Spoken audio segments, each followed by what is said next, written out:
Once again, ZZZ has made me care for a character that I really had zero interest in the beginning, and honestly, I believe Norma's event might be one of the most important side stories we've gotten so far in Roscaelifer, and it does deserve more recognition. Of course, the story at first glance just looks like a wholesome story about a mad scientist and her precious bamboos where one of them is retiring, but hidden underneath lies a deeper layer that I think captures what Roscaelifer has already been trying to say, specifically about moving forward while carrying the past with us, and maybe even tease what 3.1 score theme is going to be about. While that may just be mere speculation, the event story is clearly intended to deepen our understanding of Roscaelifer, with Fair even pointing this out herself.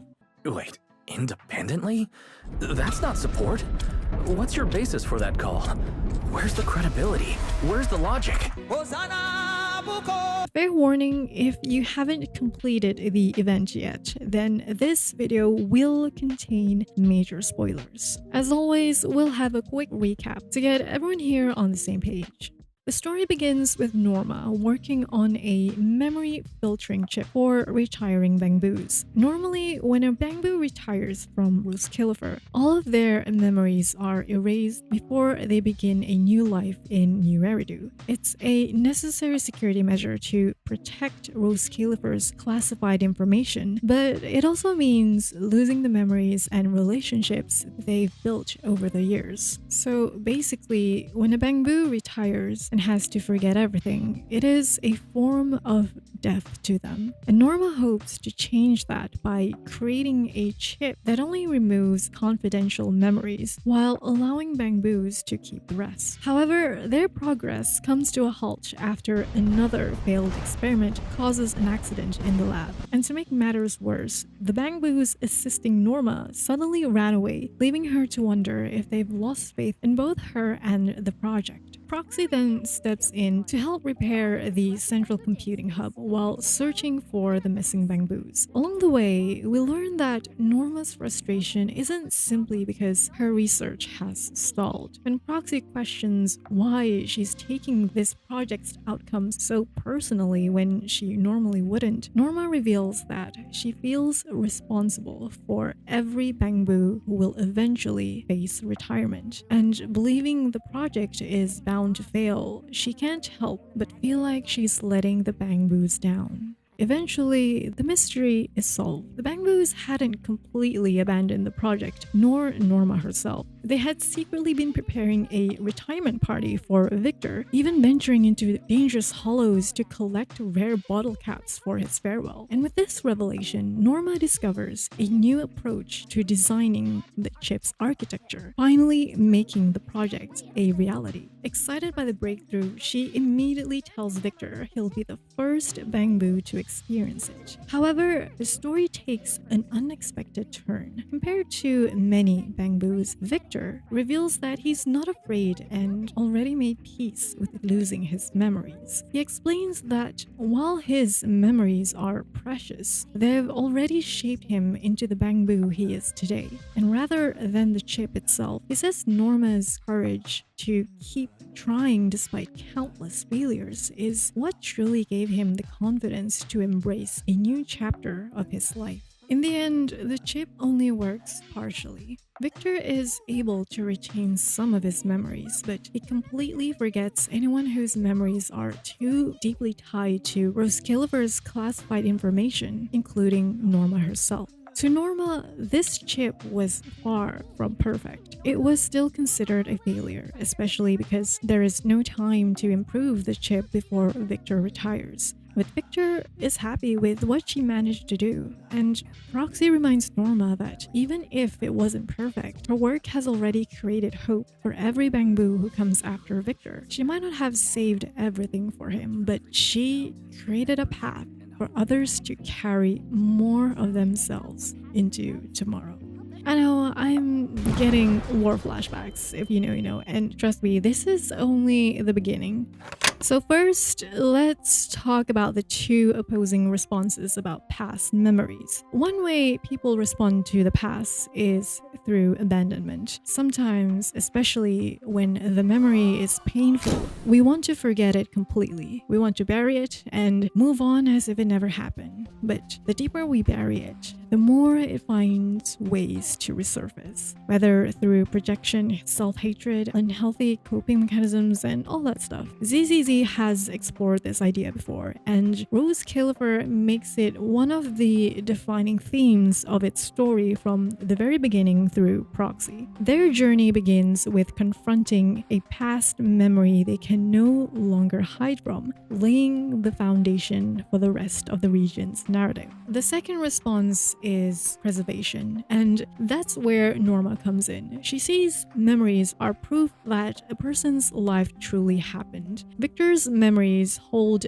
everything he experienced in Roscaelifer, like the relationships he built and the work he devoted himself to. So to lose those memories, Norma feels like losing the Victor she knows. In Norma's perspective, memories are what preserve a person's identity. Then, preserving Victor's memories becomes a way of preserving Victor himself. And remember, Victor isn't the first Bangbu Norma has had to say goodbye to. The Bangbus are among the few friends she ever truly had, yet retirement has repeatedly forced her to watch those friendships disappear as they forget her entirely. It's a cycle of deaths she's experienced over and over again, which is why she becomes so determined to complete that memory chip. So Norma presents something most of us instinctively accept. If we can't remember our memories, then we lose a part of who we are. It's the same intuition that makes us believe that burying a painful memory without ever processing it is enough to leave it behind so it won't have anything to do with us. After all, our memories hold our relationships, our experiences, and everything that shaped our lives. And because it's only natural to associate memory with identity itself, we don't really bother to ask, are we only the sum of what we can remember? If our memories define who we are, then are we still the same person after forgetting them? While I do share the same sentiment with Norma, and there is some truth in her conviction, Victor's farewell is something Roscaelifer gives a different answer to that question.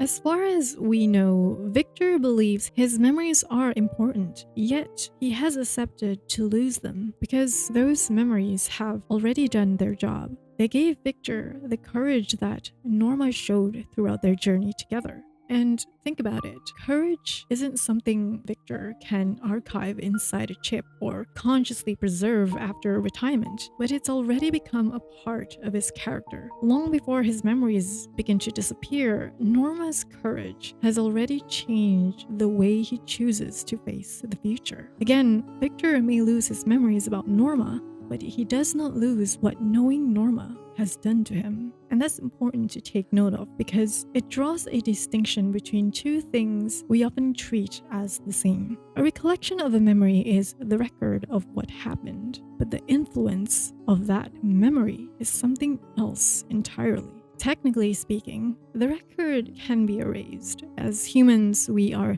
naturally forgetful, and sometimes we don't even remember what we had for lunch yesterday. Even technology has its limits.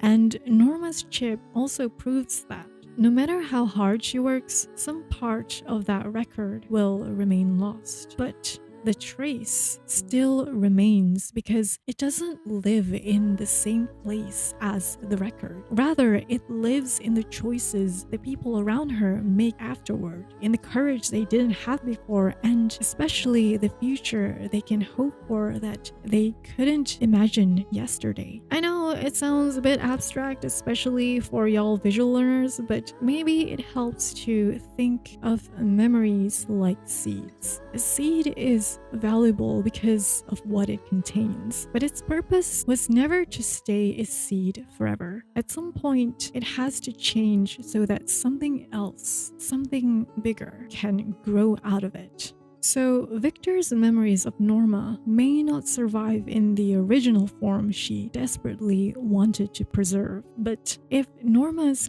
courage and passion during their time spent together is what gives him the resolve to step into an unknown future, then perhaps something even more important has already taken root within him. By the time Victor leaves Roscaelifer, he steps into his new life carrying a resolve that was born from those memories, even if he can no longer recall where it came from. In that sense, the memory doesn't just simply fade away, it transforms just like the seed we talked about. And through that transformation, Victor is still Victor.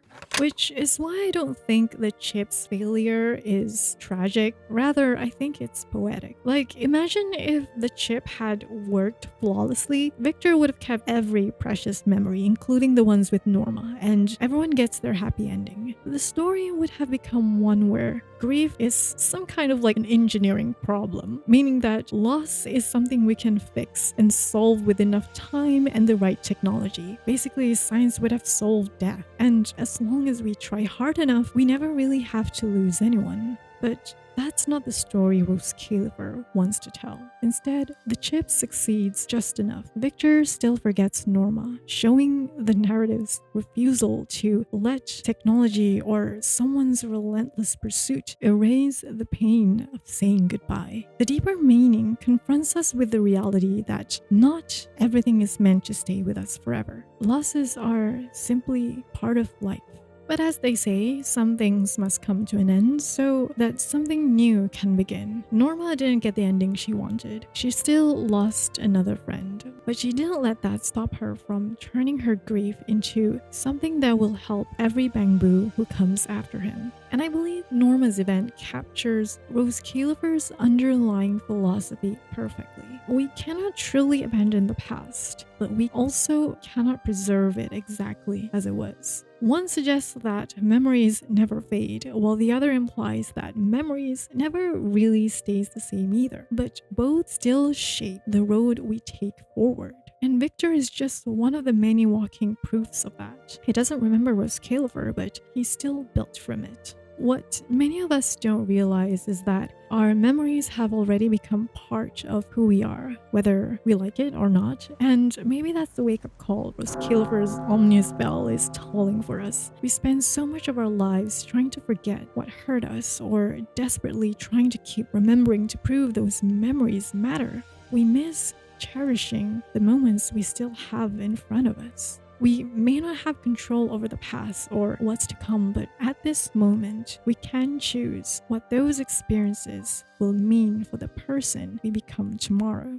Like I said before, the event gives us a much deeper understanding about Roscaelifer so far. And I like how they chose bamboos specifically to tell this story because they could have easily told us with humans. And side note, one thing I have to praise about the ZZZ writing team is how they're able to use intelligent machines to explore deeply human experiences. And they always do it so well. Anyways, my point is, if you really want to understand a place, you start with the people who live there. And in Roscaelifer's case, that's the bamboos. They make up most of the population and are the ones keeping the floating islands running, which is exactly why they're the perfect lens for understanding what Roscaelifer is trying to portray.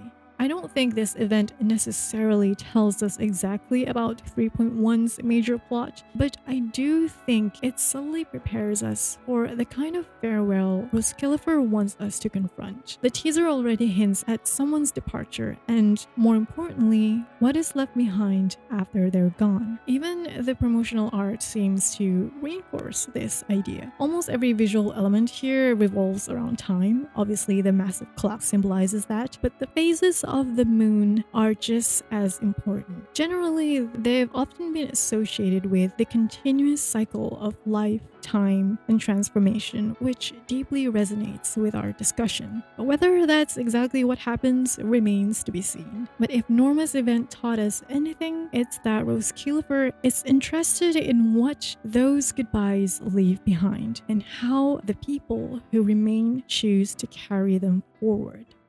And now we're going to go a bit off tangent because what is a kid video without some personal reflection? Today's topic really resonates with me because it explores impermanence in a way that's often overlooked. We almost hear that something has to end so something new can begin, yet we seldom talk about the transition that connects the two.